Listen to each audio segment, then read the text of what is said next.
back to Bros in a Landfill for realsies this time. Totally actually doing this correctly. We definitely didn't attempt to start the shit, episode overshot. like 2 or 3 times. We're a well-oiled machine at this point. We've been doing this for years. There's no way we would forget to stream to each other, or turn on our microphones or anything like that. The Tar's just so fucking jazzed to be launching, you know? He's just in the monkey mindset. Yeah, well, he has to like get himself into the monkey zone to play the game. So he actually acts like a monkey for at least 24 hours prior to the episode starting. Yeah, which is really convenient on the days where we're able to record 2 days in a row, especially when those extra days aren't Monkey Ball. Yeah, I mean there are drawbacks to like method monkeying. It can make your personal life harder to maintain. Can make it harder to text your friends. Among other problems. It's a good thing I don't do that ever anyway. I can make the customers at Sonic raise an eyebrow. That does happen a lot.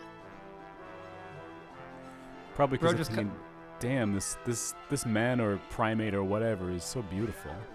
Bro just comes out like on his rollerblades and he's just like ooking and acting while I'm holding the food. I actually don't do the roller skates. Damn. I just run. Damn. True Yeah, monkey well, fashion. He works at Sonic, not Shadow. God fucking damn it. I'm really happy you Anyways, found that this- entertaining because I felt terrible saying the words. I was like, this is so stupid. Yeah. Sorry, We're go in on. top form. Anyways, this is Master Extra 7 Faith. So you've noticed that for all of the Master Extra stages, the songs are unique. This song was actually composed by Dairude's brother. Oh. Oh my god. The lore. Shoutouts to Assassin Bug. That's an insane That's an insane piece of information. I'm gonna be listening extra closely now. Man, he really had faith in his brother for this one. It's a cool song. To me, it has like Game Boy Advance Fire Emblem vibes to me. Oh yeah, I definitely see that. I think I'm just so used to just like just all like the noise porn from like those louder, heavier rock or more inspirational, and have something that's like a bit more like chill, Game Boy. Like, it's just such a different flavor than what I'm used to on these monkey stages. Well, this song sounds like it's from a video game. Yeah. As opposed to Dragon Ball Budokai music, which sounds like it's from like not a video game. It's fun how like I was in like a shop the other day, and like Yo. the Okay. I'm assuming you're excited about the gameplay and not the fact that I was in a shop. Yeah. No. I mean, it depends on the shop. It was Daiso. It's like a what do you even? It just has lots of little knickknacks. It has like Tupperware containers. It has little arts and crafts things. I don't know. It's not really my place to be, but my girlfriend is picking some stuff up. And wait, what the fuck was the point I of this refuse story? to believe that you don't live inside a Tupperware container. I am a packed lunch. Yes. I completely lost my train of thought. What were we talking about? Oh, music, right. It was just like the music playing was like, Black Eyed Peas, and then the next song came on, and just from the opening guitar, the way that it sounded, I was like, this song's gonna be in fucking Japanese. I just know it. This is how Japanese people play the guitar. Were you wrong? I was not wrong. Well, unless I'm really bad at recognizing languages. I mean, maybe I'm just racist. I mean, maybe. But I'm pretty sure it was Japanese. I mean, J-Rock does have a pretty distinct sound, like even compared to like American rock. Yeah. No, it was upbeat and energetic and fast. But like, yeah, but kind of optimistic or kind of sounding. There's just, you don't hear that outside of Japan or Daiso, I guess. Yeah, a lot of like American rock, This especially opening cylinder's fucking me up. especially like even like the faster stuff always tends to be like a bit heavier, and like in one way or another. Yeah, it's not like playful and like, I don't know. It's kind of similar like with pop. It's like J-pop is like such a different vibe than like American pop. It's like it is such a different vibe that like when you hear like Japanese singers doing like American pop styles, it sounds completely different. Even though like it's got like the Japanese like I love listening to like when Japanese people like can like do like Motown, because like it's not some like those J-pop stylings, but like it is still so different than like J-pop as a whole. Yeah, I don't know how good like different countries are at like replicating each other. I feel like you can't like well it's difficult to step into something that isn't in your bones already. Well, I mean, like also like different languages like are gonna have different impacts on the songs that come out of it, just due to the lyric structures.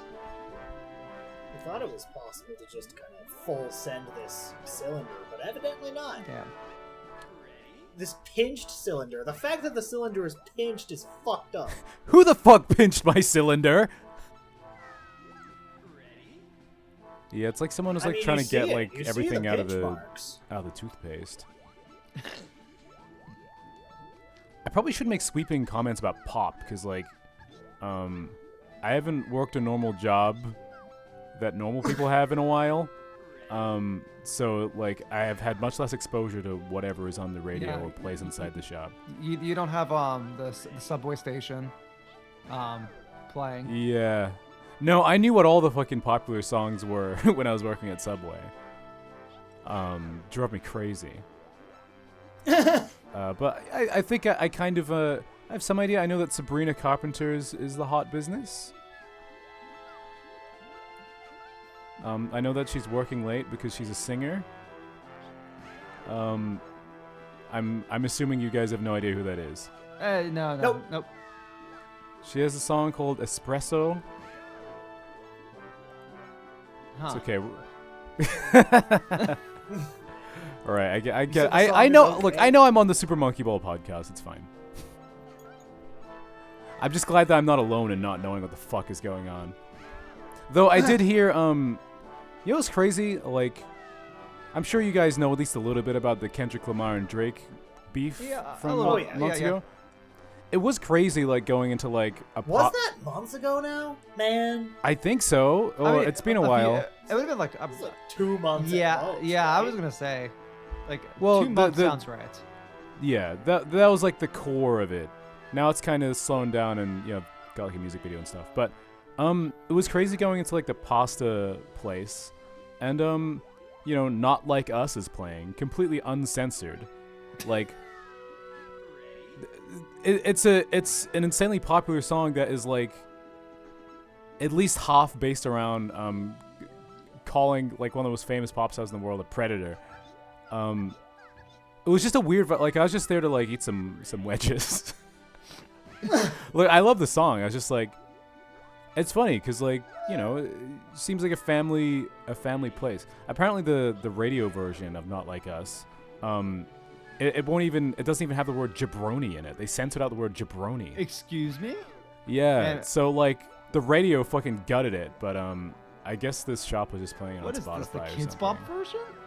I know, like come on, man. Like I know there's a lot of bad stuff in there or like uncouth stuff in there, but like I don't know, is jabroni secretly a really bad word? I mean, Will we get demonetized for saying jabroni? I don't. I'm gonna have to do the quick Google search. I thought this was something that you were used to refer to like all right, the Joker's goons. Like No. I just know it from like memes from like wrestling.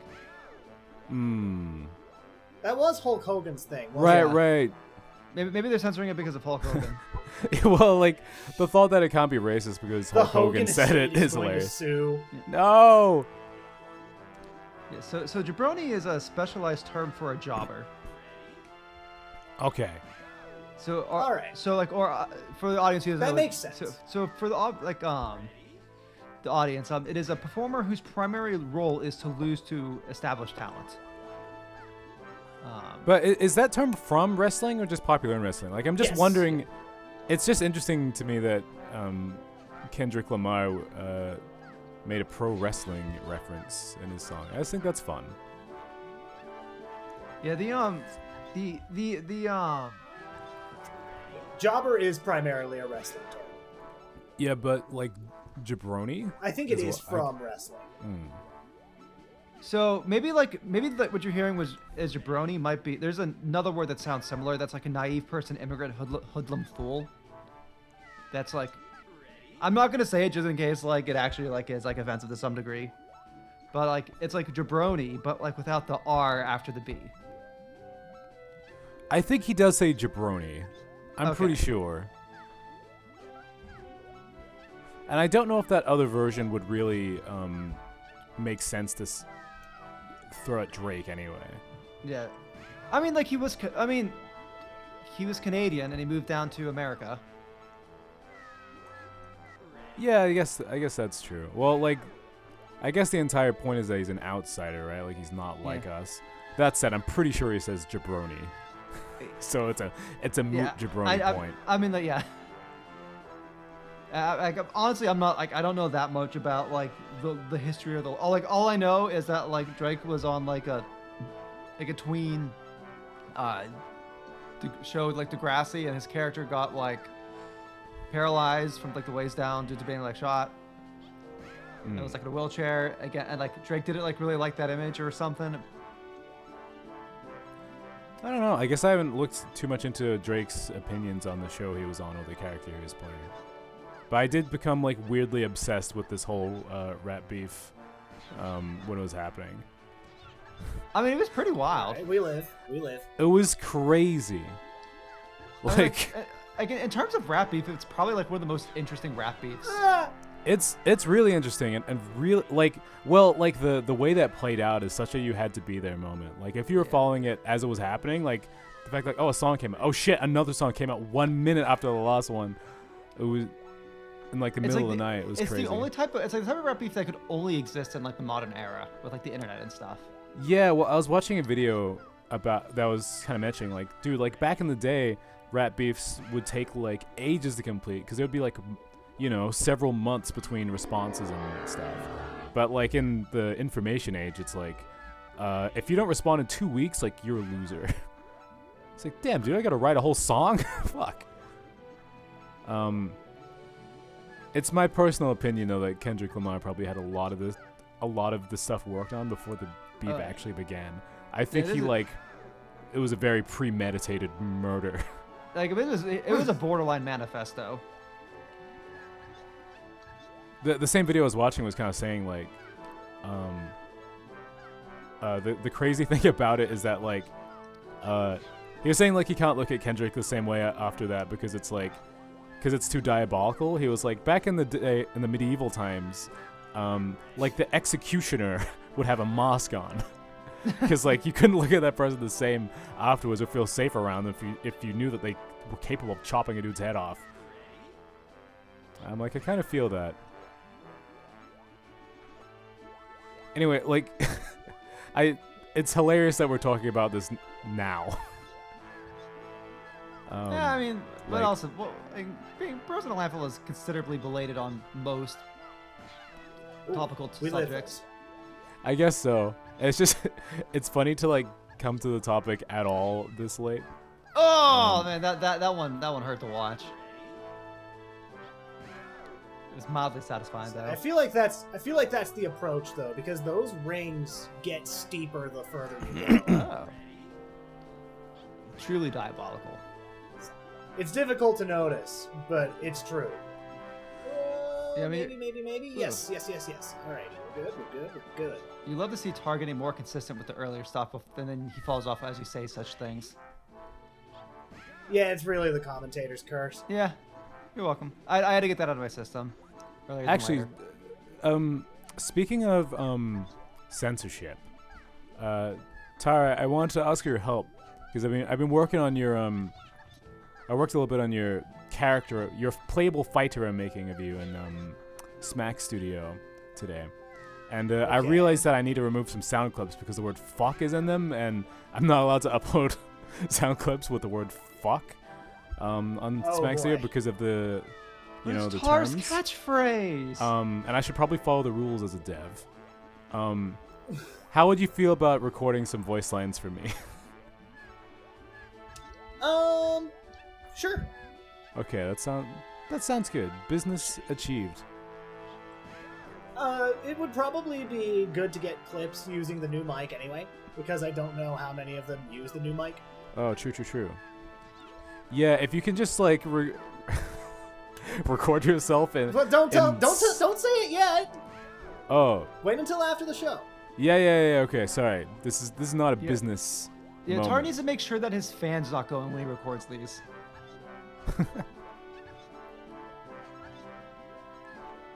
Anyway, we say fuck a lot. It's just, I remember Trybien was very hush about his character until it released just recently. Oh no! Oh, you're talking. So oh wait, no! Whoa! the same principles here. Are you talking about the like the character I paid for? Yes. That I had an NDA on that. I literally couldn't say anything. Yes, and I want to follow the same principles here. Okay, but like you don't have any contractual obligations around this, like I'm aware. But we'll set a precedent. Okay. It's a spiritual NDA. In fact, I've never heard of Smack Studio in my life. I don't know what the fuck we're talking about. Exactly. Oh shit. Dude, first ever NDA signed live on Let's Play. I think no one's ever done that before. Bro, like when I got that contract from for Smack, I was like, oh shit, this is real. Like this isn't just like fucking memes. This is a thing, yeah. This is a thing. And I was like, oh shit, like now like it's like in my mind it's like, oh yeah, I could just like talk about like the fact that I'm putting my like art roleplay character. This is gonna get people from like my sub communities excited, and it's like, oh, I can't say anything. Oh, by the way, no, it isn't. Oh yeah, sheesh. Oh, I'd be like fucking like, cause like I wanted to like so one of the I wanted to ask for like character art of the character, because like like it's like there's been like people have like done drawings of some like the roleplay characters. So like I went to one of like the artists like Got Milk, he's in the Discord server, and asked him for like if I could use this character art as reference material. But then I couldn't even specify which character I needed to ask for after. Right. So like, thankfully, like he has drawn multiple characters from like the role plays I've been in, so I could just be like vaguely, hey, can I use like one of the? But like Dude, I was like, did not think about that. That's really funny. it's like I didn't have like I don't think I didn't have or I didn't want to use the old, because like the original concept for the character like design for the character, I used one of those like Flash anime creator. Right. You want to offer something a bit more original. I mean, also I don't even think that link worked anymore. I think I had to like on my fucking Dropbox. Oh, I mean, I'd be amazed if you could like still use a Flash character creator. Well, I mean, like, it was exported as like a PNG or a JPEG and then uploaded onto a site, which then was uploaded onto AO. Dude, I've lost so much of my old art from those days because I uploaded to Image Shack, and one day Image Shack just died. I didn't have backups of half that stuff. That's depressing. Crushing. Keep. I found out that you have to pay for Sketchbook now, so I've been reluctant to pick up. Oh, it went paid? Old art. So you can't even keep your old, like... It's not well, like I have all the files, but I don't have anything that can... But, like, it's in a really weird file format. Oh. Is Sketchbook like a subscription, or do you just, like, buy it straight out? It's a pay once for it, as far as I can tell, but... But it just kind of sucks. That was a little bit of a demotivator. Yeah. And it's not even expensive. It's just like, man, I didn't have to pay for this before. Yeah, it's a hard pill to suck man. down. Why should I spend $25 on this thing that was free before? Because development costs money to develop for. I know it's. I'm sure it's gonna be I'm almost certain it's going to be a better version of the software too. How did I live that? Pure raw skills. I mean, by that logic, like no one should have to pay for Smack Studio because Smack Studio was once free. You know what? You're right. As soon as the recording session is over, and as soon as I get the voice lines recorded, I will pay for that thing immediately. I need speed for that, don't I? Oh, I thought you were gonna say demand a refund.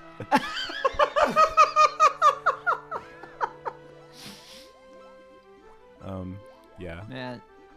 No, I get it. Like, especially like, cause it's not just about paying for something. Like, it's kind of wrapped up in your art motivation. Through the serial jump section, that shit sucks. All right.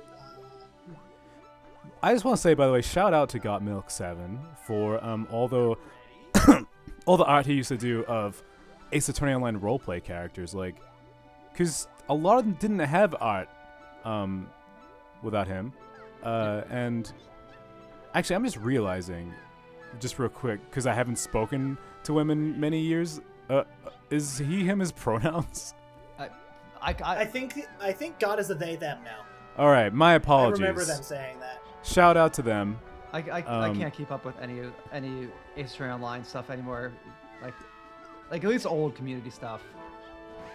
Well, regardless, they're an awesome artist, and like, it's like so many of these characters are brought to life by them. Must have been a great like just learning exercise as well for character building and like just like improving at art. But that was really sick, and you guys should read their webcomic. Everyone out there, if you like gays, if you enjoy the gays, as we all know, Lunch is a huge connoisseur of the gays. Well, I guess I'm consuming more gay media than I used to lately, so maybe I am a connoisseur. That doesn't feel. I'm like stepping around and like I'm like a tourist, I guess. I'm like the tourist version of being gay. I think they call that gayish. Gayish. I like that. We'd get some boy here or there. That was smooth as butter. Hell yeah. But yeah, that's cool that you That was not. got to you did get to use that got to artwork for your Smack Studio character. I think Dan on the Smack Studio team did a great job converting that into a sprite like in the Smack Studio world. No, it looks so good in Smack Studio. How do you feel now that because like I haven't had anyone else to relate to this experience with before, so how does it feel now that Katsuro is officially no longer like definitively or like primarily your Danganronpa OC? He is the guy from Smack Studio. I mean, I think to some degree it's a bit weird, but also like a bit like relieving. It's weird because like those old roleplay days, especially like Oh, I probably could have saved that. Shit! Oh, well. I say especially like in like those tangential Danganronpa ones, like that was just such a weird period of time that like I'm kind of glad that like Katsura can live on in something greater than that. But also It like is cool, right? But also I look because like you weren't in the Danganronpa roleplays. No. And they were like, let's say like Danganronpa roleplays and drama are like kind of like go together. There we go. Woo! Are kind of like Oh, this is cool. I don't like this. Nah, this is fun. Oh, it's bouncy. What the fuck?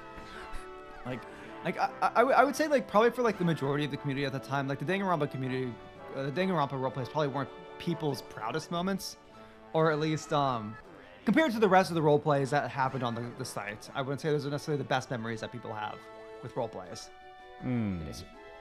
Oh, that doesn't surprise me at all. I mean, I was very immature back then. I wasn't really around for the AAO roleplays, but I did join a couple late on. Yeah, the ones on Discord. Yeah. I never got to see Katsuro in action, though. Yeah, probably better off. He was kind of like a... Was he mid? He was mid, yeah. Okay. He was not peak? He was not peak. I mean, like one of the first things he did, like on the first fucking like day or so, like in the roleplay, was that like he fucking dropped a weight on his foot, like pretty much like broke it or whatever, and then like used Monokuma as a crutch. Oh. That's kind of peak. Yeah. I like that. Yeah, no, it is cool having like your old creation. Like it's. Well, actually, that is really interesting what you're saying of like, well, he gets to exist in a universe where it's not like mired in drama, I guess is what you're saying. Okay, so I made it to there, so I need to do... Okay, there's a couple of ramps there. Oh, there's the moving jumps. Okay. Alright, so I made it about halfway. That was halfway? Stage on that. God damn. This game's brutal. It's like when we were like first like. Well, remember, obstacles tend to get easier as the stage true. progresses. Right. That's a kind philosophy. That's good game design. Like, cause like when we were like doing the first discussions about like which character to put in, like I did like give a list of like the roleplay characters that I've done, and I feel like there's quite a few there that I would have felt maybe like more dispassionate about, or like wouldn't have felt as weird. But it's like a lot of the roleplay characters like were ones that I didn't spend as much time roleplaying as, because the nature of all those form roleplays were like there was only like a few that lasted longer than a few bits. Like, yeah. Well, so you definitely should have put in Mayuruchi. No, I did not even put that. I didn't even put that on the list. Like I didn't. Not even a consideration. Not even a consideration. What am I gonna fucking do with like a rice farmer girl?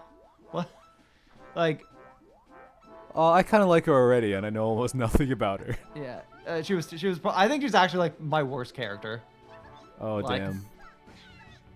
Well, clearly Tara remembers her, so yeah. she must be peak. I'm surprised you didn't ask about fucking ranch, like the ranch or whatever from like the other ranch ham. Yeah, ranch ham. Yeah. I think Katsura was a good choice, Yeah. just in terms of like he has like a thing like for Yeah, a fighting game. No, I super agree. Like I was a bit like concerned because like the yo-yo thing within fighting games kind of has been done quite a bit already. But then again, what also hasn't been done a bit? Like same like the whole like circus aesthetic's been done. Yeah, I mean he just really needs to be unique within Smack Studio, and even then I think he's pretty like the ideas that Alec had, and then that for special moves that mostly there's another guy on the team, Nohara, who made the special moves for Katsura. And dude, the fucking stilts is awesome. I know. I was like when I wasn't like fully sold on the idea of like him doing all the other circus stuff, because in my head in the lore of it, like it's not like he did a lot of specific circus stuff. It was like all like yo-yo themed tricks. But then he fucking pulls out the stilts and it's like, okay, like I'm sold. It's like, no, this is peak. Like this is peak.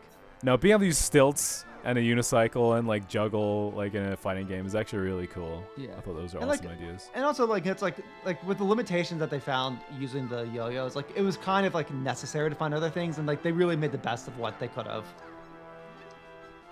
You gotta like expand a little bit, like with when you're converting a character to a new situation. Like when I made Nerome in Smack Studio, I was like, well, shit, I guess he just shoots fireballs now. I mean, fucking, I ran out of shit that he can do.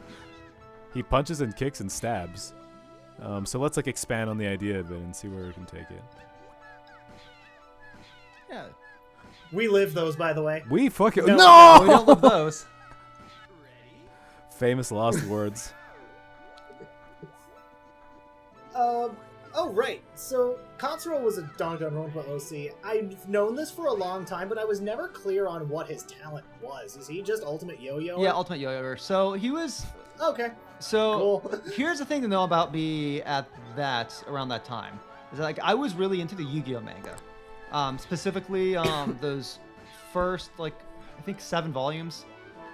Which is basically everything that happens before the anime. So... At least like the anime that everybody knows, which basically is just a bunch of fuck.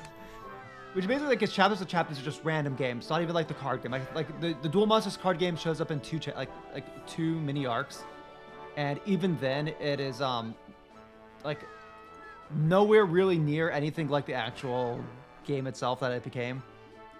Yeah, this was back when the Pharaoh was evil, right? No, I mean I'd say like more morally dubious. Like he just kind of like It's more like pay evil unto evil. Yeah, more like it was more like karmic retribution sort of shit. Like the worst, like the bigger evil that someone did, the harsher their punishment was. But like there was it was like a series of chapters in there where it was all about yo-yoing, and like basically Joey Wheeler takes up and goes fights people with yo-yos. And that was pretty much the inspiration of the character. I mean, like you can see the Joey Wheeler inspirations there, like with the big yellow, like the big sort of. Yeah, like, he even looks a little bit like him. Yeah. Just a little bit if you squint your eyes. I mean, obviously, like it's like Joey Wheeler, but like with like my sort of aesthetic at the time, like in an anime Flash character creator. Well, I mean, a lot of my characters, especially from back in the day, are like pretty clearly like inspired by just some shit that I saw on a game or a show that I thought was cool, and then like try and put a spin on it or something. I mean, all art is derivative. What the fuck? Yeah, for sure. I disagree. I mean, like even for like y'all saw that, right? Yeah. I mean, but even for like Katsura's backstory, like that's kind of like yoink and twisted from like Joey's backstory, like in the sense of like a lot of Joey's backstory is him trying to earn money for his blind sister, so she can have an operation, and then Katsura's backstory is a lot of him trying to pay his mother's hospital bills. So I think like you can see the tribute, but it feels like a loving tribute rather than like a theft, you know. And he has his own identity too. Yeah. I'm just like even just within Smack Studio, I mean we've got plenty of references and tributes to other stuff just in like the core characters. Like he slots in perfectly in that way as well. Yeah. Like, the only thing that like kind of like sets out, like he's like the only like generic anime looking person in there, where like everybody else is kind of like super like cartoon character-y. Like I mean, I guess Antagon kind of has like a sort of, but and it looks like it comes from like a actual video game, though too. I don't. He comes from a real game. Yeah, I don't know if it comes like. Yeah, Smack Studio's not a real game, Lunchbillion. I hope you know this. No, but like it's like I could see like Antagon like fitting into like some JRPG or SRPG, or something like that, where like Katsura like looks more like he looks like he's like someone's Danganronpa OC in my opinion. Yeah, I don't know. We live, but do we have speed? No. I think he doesn't look crazy enough to look like a real Danganronpa character. Okay, that's true. But maybe that's the other thing. Like maybe he just like he just like looks very contemporary. Like he's got like that jacket. He's got like the tie. He looks very like a contemporary normal guy, where everybody else kind of looks a bit more like you can see like there's more like video game inspiration all around. Or like, I mean, there is a little bit. Katsura does have a little bit of the quality of just sort of like being like a dude. Like if it wasn't for his crazy haircut, like. You know, he's just kind of like your average Joe. But I don't know. I find that endearing. But then he has like that. Both of my doggone Roper boys are kind of dudes too, especially Edward. But I think that was sort of the meta of like a lot of the Danganronpa role plays, because there is like such an incentive to like write like good characters in Danganronpa role plays, completely despite the fact that like actual Danganronpa characters are mostly just like cartoony, goofy characters. Yeah, like most actual DR characters are pretty one note, right? Yeah, but like the expectation if you're going to a Danganronpa roleplay is that you're writing a complex as fuck character. I think that's like that makes sense, like because in the video games, like you know, you've probably got one or two writers that were trying to like write like 80 characters, but if you're like in a roleplay, then you're just responsible for your bit. So, like I would not judge anyone for making the characters a bit one note when there's like 30 million of them. Well, I also think that the bar was kind of set a bit high, and it's not necessarily true for the role plays that like Tar and I were in, but like the general, atmosphere of a lot of those Danganronpa role plays was that like they were competitive applications. So like you have like well, I mean, a lot of them are also on Reddit. Yeah. So, no, but a lot of those, like all those Reddit ones had like competitive applications where you'd have like more people than could play apply to it. Yeah. And then like the mods had to like basically figure out who's gonna play. Nice. There we go. So there was like a lot of stress to write good characters. And like even if you were in a game you knew that you didn't have to write it, like that same sort of tone was still there. Right. Fuck. Oh, that was a good run. I mean, like that was a good run. Like back in the day, like we're getting there. One of like the. I think those moving ramps are the last like actual hard part of the stage. You say that you get. If I can make it past those, it's Freelo, I think. Okay, well we're sticking with you. We believe in you. That's what I remember anyway, because I've save stated a finish on this stage. I believe in you. Thanks. Gosh, but I'll be completely real. I'm so glad to be out of that like role play, like grind loop. Like I think they're fun conceptually, but I think overall they become way too much stress, especially like trying to manage everybody's time. Because like I mean like just doing like a sort of like individual campaign where you're getting everybody together all at once is difficult enough if you don't have a good group of people. But like between like either forum role plays or like anything asynchronous between forum roleplays or Discord roleplays, like people just come and go and they disappear. Like people run out of time to be doing shit, and it's so hard to like actually tell like a compelling story or finish a campaign. Yeah, no, it's just the format. Someone started a fire. Yeah. Oh gosh. Yes. Especially if someone started a fire. Well, and I think. I mean, like there are sirens outside. Oh damn.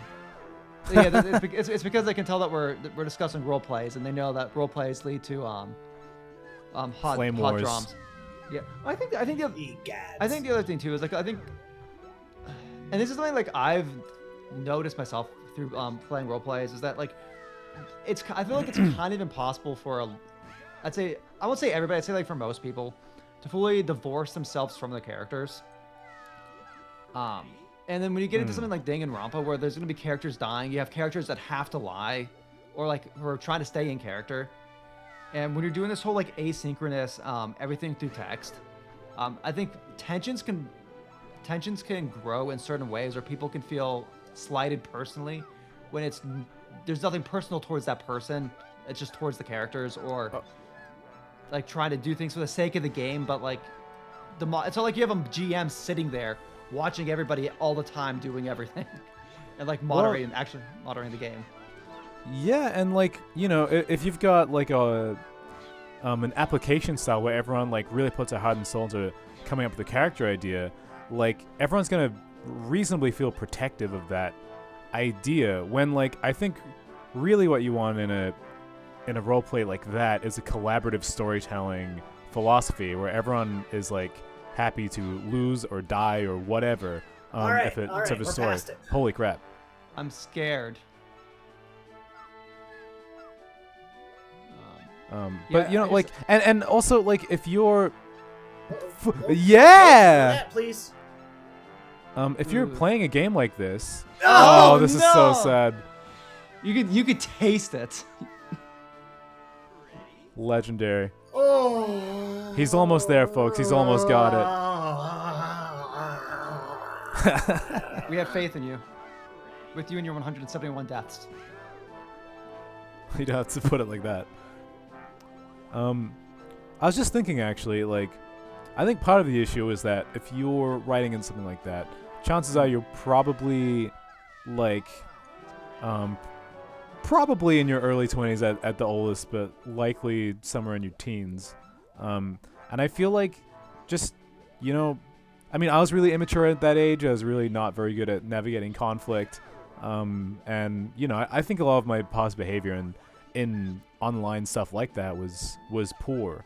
And it takes a while to, like, grow some maturity or self-awareness. And when it comes to collaborative storytelling, an understanding of, I guess, improv and like being a team player, and it's been interesting. Like this doesn't tilted that good run tilted me. Yep. I can totally look. You're probably gonna die a few times now. It's fine.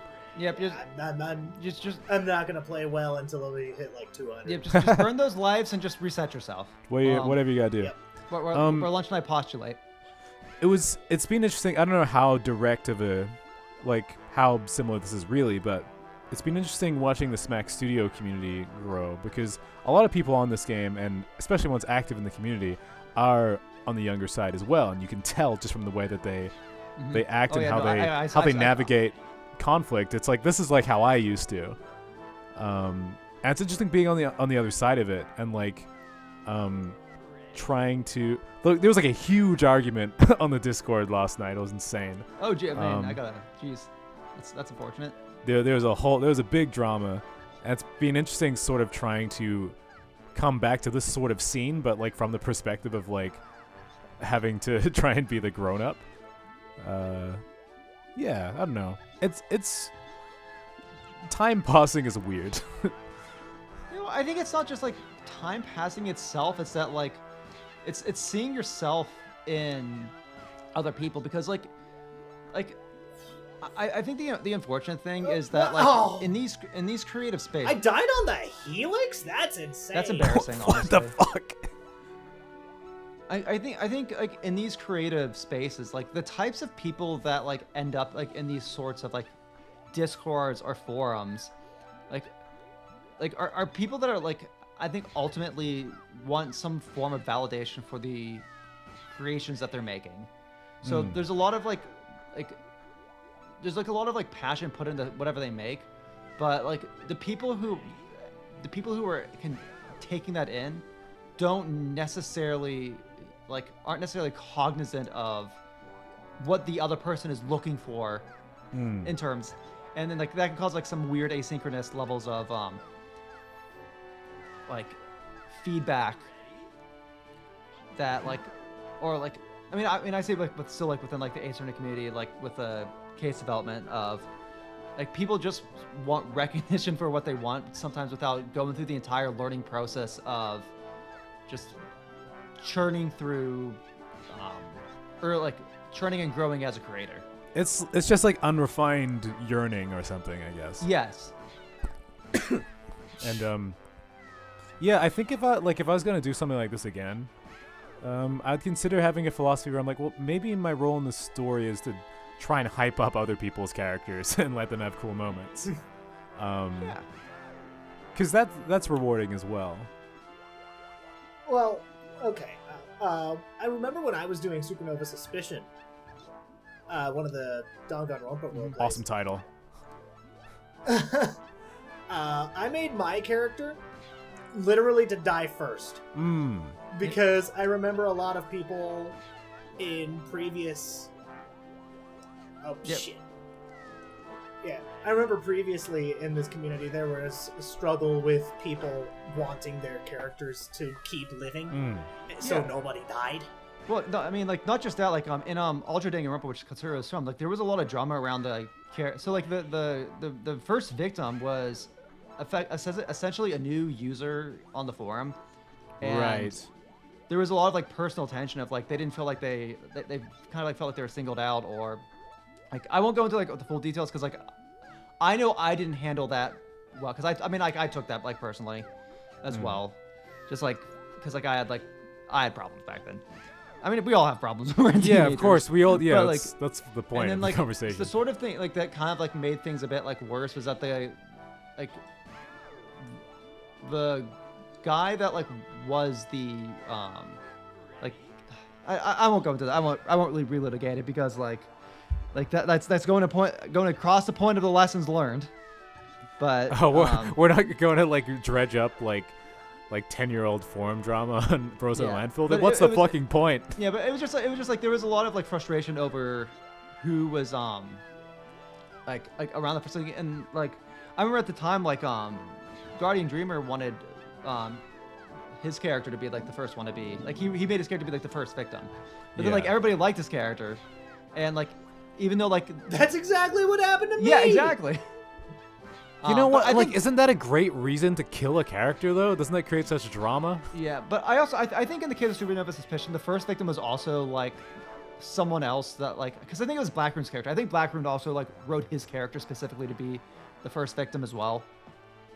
This was in Supernova Suspicion, because Blackroom was the first. Yeah, so yeah, exactly. So I think in that case, I think Blackroom also was. I don't know if, like, Blackroom, like, intended, but, like, it definitely felt like when we were doing the discussions for the murder, like, it definitely felt like that, like, he was, like, all in for his character to be the first victim, like, because like his character was, like, the ultimate mastermind, Like I think he was doing some fun stuff, like with there. So I think at least in your case of not being the first victim, that was more of just like there was a better first victim, not necessarily. Yeah. Where like part of the reasons why the first victim for Ultra Danganronpa kind of sucked was like some of that decision making was, oh, this is like a new guy who isn't as good of a writer as the guy that wants to be the first victim. Which kind of sucked at the time.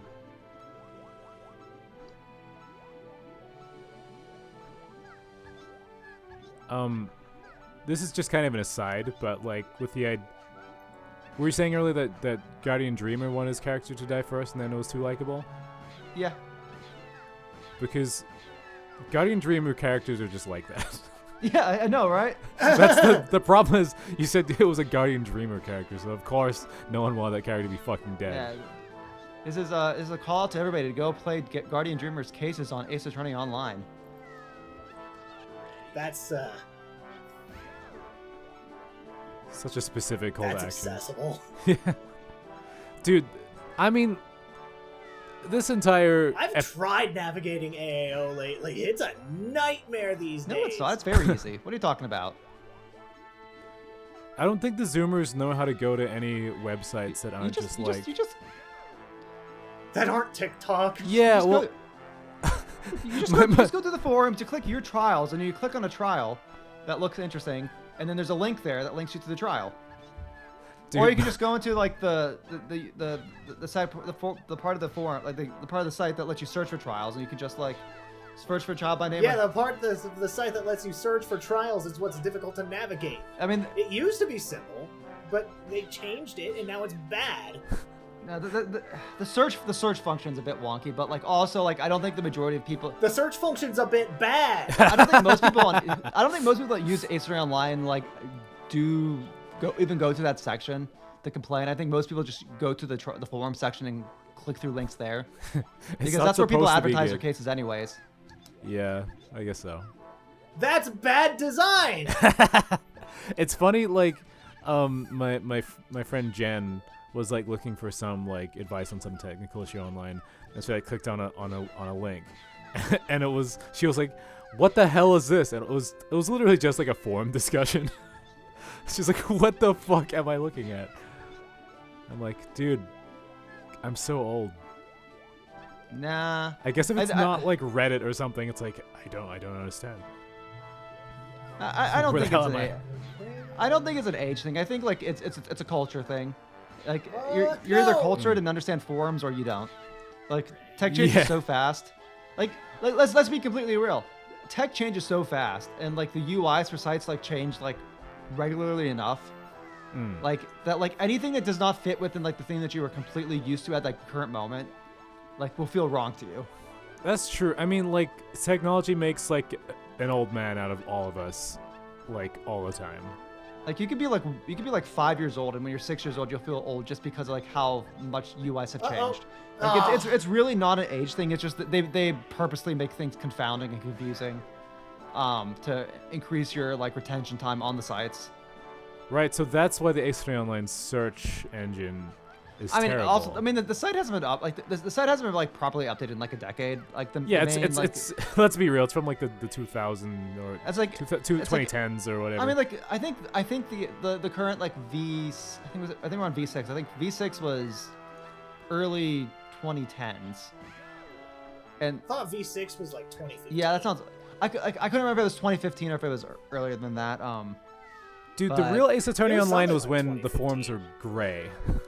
Yeah, that's the real Ace Attorney Online. Exactly. They're not gray anymore. What the fuck? I'll be complete like that. Like, as much as like I prefer like the V4, the V5 and V4 designs, like I've gotten completely adjusted to V6s. I don't know. There's just gray's just classic. You know? Okay. Counterpoint. The new forum design doesn't have a view your posts section. Doesn't have a list of threads that you have participated in. You can change it back to the old forum design and your No. I have tried. No, it's other quick links. Other quick links. Like they removed that from the preferences because that used to be in the preferences. You go on quick link to the top left and go your post, new post, unread posts, unanswered topics, active topics. Oh yeah, you're right. True. Sorry, I didn't mean to get heated. Okay, let me see. Like, look, sometimes things matter.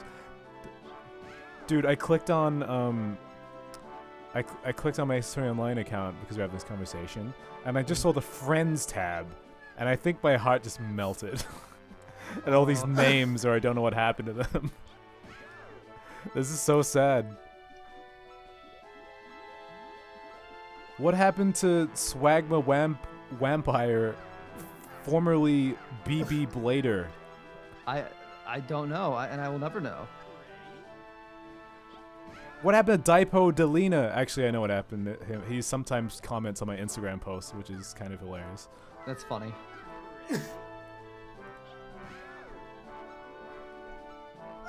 You know what makes me depressed? The fact that I haven't beaten the stage yet? Going to the full trial manager and seeing all these cases that I am collaborator on and cannot remove from my my trial manager because I'm not the owner of the trial. Oh my god.